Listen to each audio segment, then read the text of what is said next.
MS24 Marathi news, निर्भीड बातम्यांचा मराठी आवाज.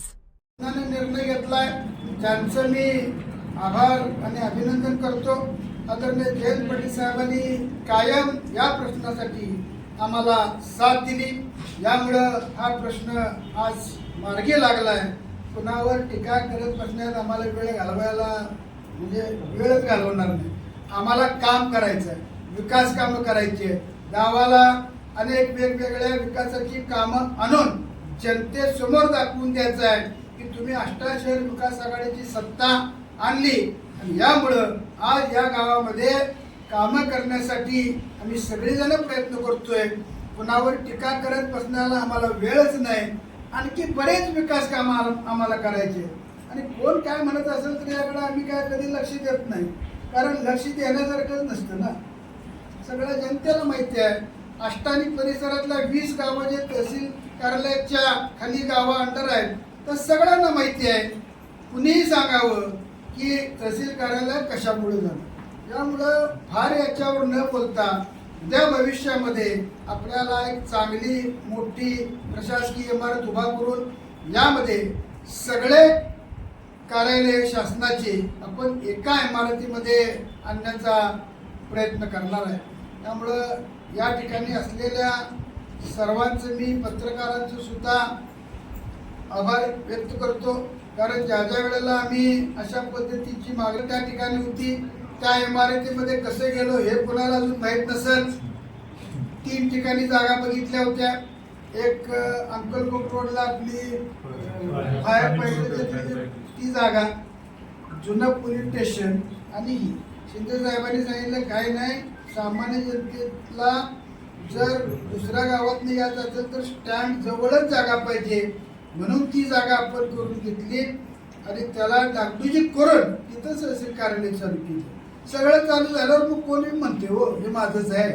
करायसाठी कोणी प्रयत्न केले, तिथे जागा कशी आली, मूळ जागा कुणामुळे ती कशी होती की दवाखान्याला मिळाली, हे सगळं उगाच कुणीतरी श्रेय घेण्याचा प्रयत्न करू नये.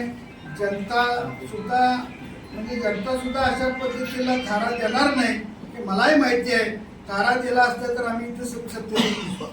त्यामुळं कोण काय म्हणतं याकडे लक्ष देण्यापेक्षा भविष्यामध्ये एक चांगली प्रशासकीय इमारत उभा राहण्याचा आमचा सर्वांचा प्रयत्न असणार आहे. मी पुन्हा एकदा आदरणीय जयंत पाटील साहेब, आदरणीय जिल्हाधिकारी साहेब यांचे आभार आणि अभिनंदन करतो. अप्पर तहसीलदार कार्यालयाचे जनक म्हणून आपण वैभवदादांना बघतो. 10 जुलै 2018ला कोणत्या परिस्थितीत आदरणीय स्वर्गीय विलासरावजी शिंदे साहेबांचं एक स्वप्न होतं की आपला आष्टा तालुका झाला पाहिजे, हे साहेबांचं स्वप्न होतं. आणि त्याचाच एक भाग म्हणून हे अप्पर तहसीलदार कार्यालय आदरणीय वैभवदादांच्या फक्त प्रयत्न असणं, त्यावेळेला महायुतीचं शासन असताना दादाने प्रयत्न करून मंजूर करून आणलं होतं. आता काही जण उद्या झालं ते पण आम्ही करून आणलं म्हणायला सुद्धा कोण मागे पुढे बघणार नाही. मला तर आता शंका वाटत प्रत्येक दादाला बी राजाराम बापू कारखान्यात चेअरमन आम्हीच काय तर म्हणायची शक्यता दाट आहे पटावर. त्यामुळं